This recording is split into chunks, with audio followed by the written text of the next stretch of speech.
የ22 ዓመት ረጅም የናፍቆት ጉዞ እና የእንባ ማዕበል ትናንት ምሽት በሰሜን ለንደን ሰማይ ስር በታላቅ ታሪክና በደስታ እንባ ተተካ።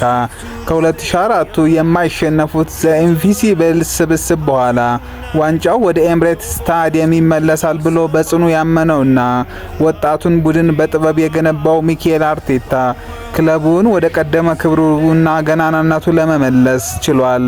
ባለፉት ጥቂት ዓመታት ለ4ና ለ5 ደረጃዎች ሲታገል የነበረው በኋላም በተከታታይ የውድድር ዓመታት ዋንጫውን በደቂቃዎች ልዩነት በማንቸስተር ሲቲ እየተቀማ ልቡ የተሰበረው አርሰናል ዘንድሮ ግን ፍጹም የአሸናፊነት ስነ ልቦናን አንግቦ ቁርጠኝነቱን አስመስክሯል። ሰኞ ዕለት በርንሌይን 1-0 ካሸነፈ በኋላ የሲቲን ነጥብ መጣል በጉጉት ሲጠባበቅ የነበረው ስብስብ ትናንት ማታ ማንቸስተር ሲቲ ከበርንማውዝ ጋር 1-1 በሆነ አቻ ውጤት መለያየቱን ተከትሎ ሊጉ ሊጠናቀቅ አንድ ጨዋታ እየቀረው በይፋ የእንግሊዝ ፕሪሚየር ሊግ ሻምፒዮን መሆኑን አረጋግጧል። ይህ ድል ለአርሰናል ደጋፊዎች ተራ የዋንጫ አከባበር አይደለም። ክለቡ በውድቀቶች ውስጥ አልፎ በትዕግስትና በእምነት የገነባው የታሪክ ማህተም ነው። ትናንት ምሽት የለንደን ጎዳናዎች በደማቅ ቀይና ነጭ ቀለማት ሲደምቁ ተጫዋቾችና አሰልጣኝ አርቴታ በማሰልጠኛ ማዕከላቸው ውስጥ በደስታ እቅፍና በስሜት እንባ ታጥበዋል።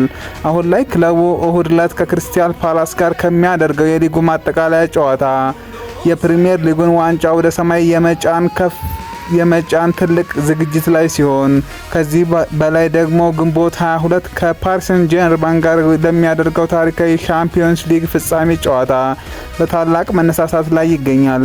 መድፈኞቹ ከዓመታት በኋላ ብርሃን የለበሱበት ከትናንት እስከ ዛሬ የተጓዙበትን እልህ አስጨራሽ መንገድ በድል አክሊል የተደመደሙበት ይህ ትናንት በክለቡ ታሪክ ውስጥ የወርቅ ቀለም የተቀባ ትልቅ ምዕራፍ ሆኖ ይኖራል።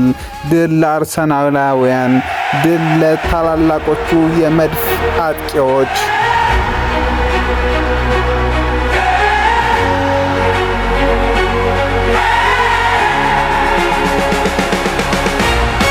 From the streets to the stadium lights, dreams are rising, hearts unite. No borders can keep us apart. The game is love, the game's our heart. One world, one dream, we stand as